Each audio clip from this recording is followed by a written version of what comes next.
bagaimana secara sistematis kebijakan memfasilitasi lewat undang-undang Cipta Kerja. Dan kalau kita lihat peran militer lewat polisi hutan, bahkan juga satpam dan lain sebagainya gitu ya, selain TNI, Angkatan Darat dan Laut dan seterusnya gitu. Itu sebetulnya kenapa mereka sangat cepat sekali ketika melakukan reaksi yang untuk memuluskan program-program atau proyek-proyek oligarki. Misalnya kita lihat PSN di Wadas untuk kepentingan bendung. Kenapa harus sampai ribuan polisi masuk untuk sekedar mengukur tanah rakyat? Kita lihat di Rempang nih, tempatnya Pak Sudirman Said. Kenapa juga tuh sampai harus sebegitunya luar biasa gitu ya, hanya untuk merelokasi kampung-kampung tua ke lokasi namanya Tanjung Banon.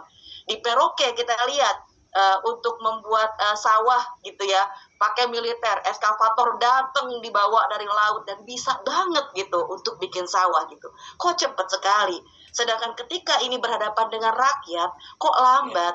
Pada dimensinya kemanusiaan gitu. Itu pertanyaan kita. Terus berikutnya, ini kita perlu sense of urgency, reaksi cepat tentu karena situasinya mendesak berkaitan dengan kemanusiaan dan nyawa. Begitu, satu nyawa hilang saja itu sudah menggerus kemanusiaan lah. Ini berapa? Hampir 1.000 orang korbannya dan terus bertambah gitu. Itu harus dan kemudian apakah ini di statusnya bencana nasional dan memungkinkan bantuan asing? Mungkin kita coba positive thinking. Oke, pemerintah mungkin ingin mampu menunjukkan kepada dunia bahwa kita mampu dan seharusnya bisa. Kalau tadi respon Menteri Keuangan, dana harusnya bisa dengan kita mengencangkan ikat pinggang di sektor-sektor yang lain supaya lebih efisien dari program-program andalan yang sekarang sedang berjalan dan urgensinya juga dipertanyakan dalam tanda kutip. Nah, harusnya nggak perlu bantuan asing dong kalau gitu. Oligarknya dong yang turun gitu ya sebagai kewajiban moral. Barangkali ini waktunya untuk menunjukkan bagaimana kalangan oligark itu betul-betul punya jiwa nasionalisme. Bukan sekedar ini Pak Sudirman bikin kerajaan di Barelang gitu ya untuk menyaingi ekonomi Singapura, tapi sebenarnya para oligarknya nabung uangnya di Singapura. Ini bukan soal untuk Indonesia, soal ekspansi Singapura Pak ke Indonesia, bukan Indonesia menjadi negara untuk majuin bersaing dengan Singapura gitu. Nah ini juga jadi pertanyaan kita gitu. Nah saya kira ini pemantik yang sangat provokatif sekali dari Pak Rahmat, bagaimana naskah akademik anti oligark ini, dan juga menjadi pertanyaan buat kita semua, sejauh mana kalau kita menutup bantuan asing berarti ekonomi dari kalangan oligark ini harus turun dong, menunjukkan wajahnya mereka punya nasionalisme. Kenapa ketika itu kalangan oligark ketika dengar rakyat itu lembat, memang tidak ada keberpihakan, berarti negara memang oligark. Harusnya kan negara yang negara sebagai lembaga kekuasaan tertinggi yang orkestrator adalah pemerintah. Pemerintah itu menjadi aktor-aktornya. Tapi ketika aktor negara dia untuk asalnya nah ini kan jadi dualisme. Itu jadi pertanyaan. Sama halnya gini Pak Sudirman, kalau di Rempang saya ditanya masyarakat, Bu itu yang ngomong sebagai wali kota Batam atau kepala BP Batam? Karena satu orang yang sama, satu mewakili dari pemerintah bapaknya rakyat, satu mewakili investasi yang mewakili kepentingan modal gitu ya. Nah inilah wajah pemerintah kita sebetulnya representasinya ketika kita berhadapan dengan masalah. Saya sepakat bahwa kita perlu reaksi cepat, perlu politik will untuk merespon ini, tapi juga saya sepakat di bagian yang lain, bagaimana kita melihat distribusi ekonomi yang lebih adil ini dengan menggugat kembali kalangan oligark ini. Itu kesimpulannya. Saya persilakan selanjutnya kepada para narasumber untuk closing statement. Tadi yang masih ada di sini Pak Dodik, tapi kayak dalam perjalanan ke Cina ya, mungkin tidak bisa lagi untuk ikut bersuara. Saya persilakan kepada Prof. Rahmat, kemudian Pak Sudirman Said, Pak Umam juga masih ada ya. Silakan Pak Rahmat. Ya, saya hanya mengakhiri dengan sedikit kata-kata saja bahwa kasus Sumatera Utara, kemudian Aceh dan Sumatera Barat itu kasus gunung es ya, yang tidak berhenti di situ aja, tapi harus digali. Memang benar kata Pak Ahmad Uman, ya persoalan kemanusiaan didudukan, ya tentang makannya, jalannya dulu kan. Tapi jangan melupakan bahwa seluruh kejadian itu karena kesalahan pemerintah, karena kebijakan pemerintah dalam mengelola sumber daya yang salah ya, sehingga terjadi elit oligarki dan state capture, dan itu harus dicegah ya perkembangan oligarki dan state capture. Kita harus tunduk pada konstitusi kita bahwa sumber daya alam itu dikelola oleh negara, tapi digunakan sebesar-besar makmuran rakyat. Tapi di Indonesia rakyat nggak makmur-makmur. Ya sudah hampir 70 tahun merdeka, 65% rakyat Indonesia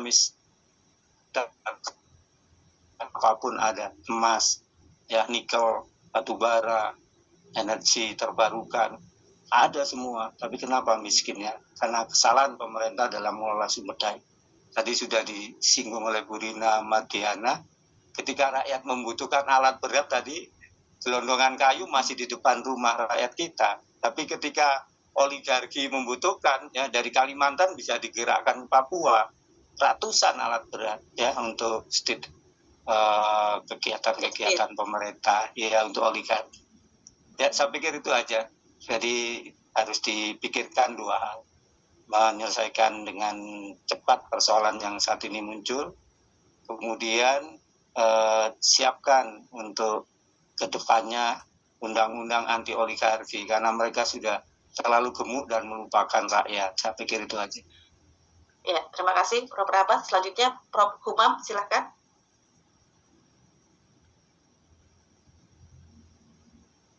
Atau Pak Prof. Humam, silakan. Apa yang paling penting hari ini adalah kita menjaga harapan.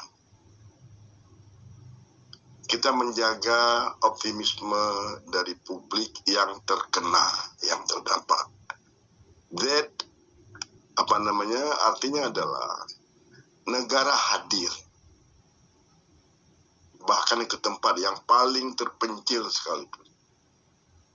Jadi, masa 100 hari ini adalah ujian besar untuk negara mengatakan kepada warganya, we are with you. You are not alone. Ya. Dengan menyediakan, dengan memastikan keberlangsungan hidup mereka. Ini adalah long road ini. Di Aceh 5 tahun Pak Dirman. Walaupun dia tahun ketiga sudah pindah Mas Dirman. Ada tugas lain. Tapi ini perjalanan panjang 3 provinsi. Ya. Oleh karena itu, masa 100 hari ini harus benar-benar dipastikan optimisme masyarakat, semangat mereka. Itu jangan dia kan sudah nggak percaya. Sekarang pun sebenarnya sudah mulai gitu. Ya.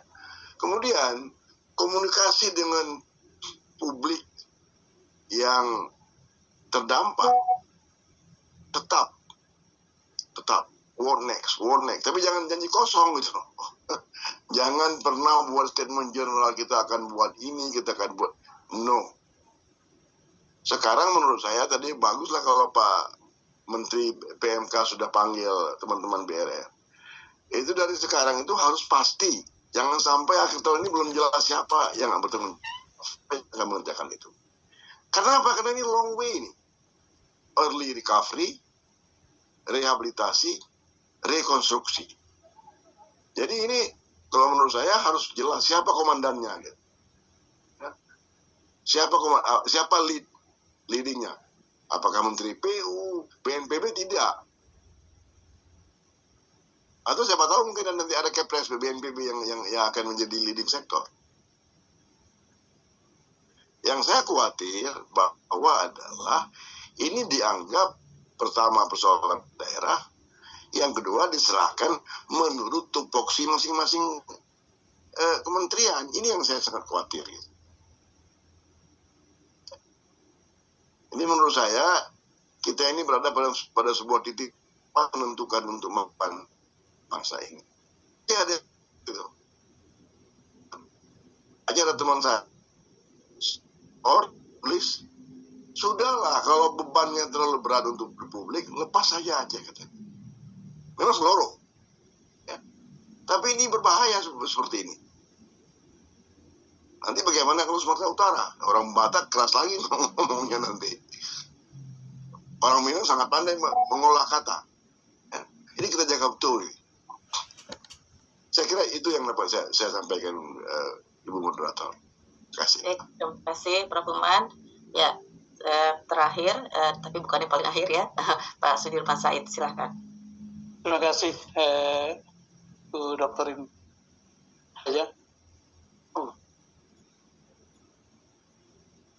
Beberapa prinsip dalam krisis manajemen itu, misalnya nomor 1, kejujuran untuk melihat kenyataan tanpa ada yang ditutup-tutupi, karena seluruhnya berkaitan sama nyawa manusia. Kalau kita cover up, yang akan ada adalah bencana berikutnya. Jadi kejujuran itu sangat penting. Yang kedua adalah kesediaan untuk berpikir yang paling buruk, mengantisipasi paling buruk.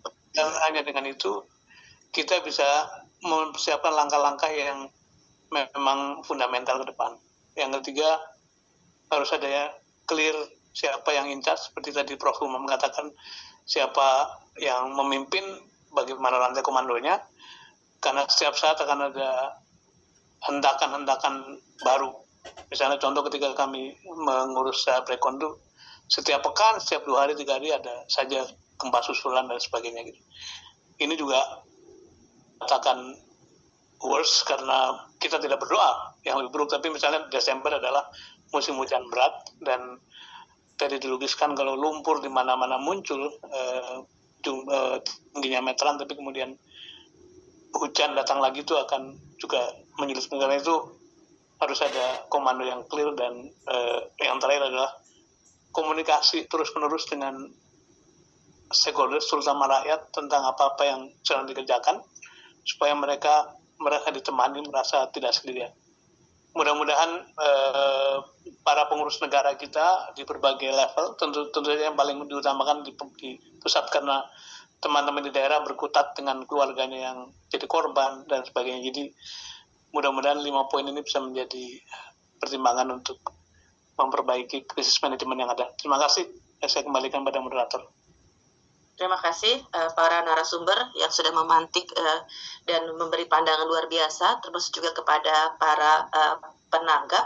Saya tidak akan menyimpulkan lagi, tetapi pesan singkatnya adalah bagaimana cara kita merespon sense of urgency of crisis ini ya, dan yang kedua secara paralel juga bagaimana kita membenahi tata kelola ini dalam jangka panjang, karena apa yang ditampilkan oleh alam kepada kita itu sebetulnya pukulan telak yang sebetulnya meminta kita untuk segera merekonstruksi kembali kebijakan-kebijakan yang selama ini kita jalankan. Saya terima kasih banyak kepada para pembicara. Saya selaku moderator izin undur diri, dan saya juga mengumumkan akan merilis policy brief dalam waktu 2 hari ke depan. Saya mohon maaf atas kekurangan dan salah-salah atau kata-kata yang kurang berkenan bagi Bapak Ibu semua. Saya akhiri, wabillahi taufiq wal hidayah. Wassalamualaikum warahmatullahi wabarakatuh. Saya kembali kepada host Kang Yana Tea.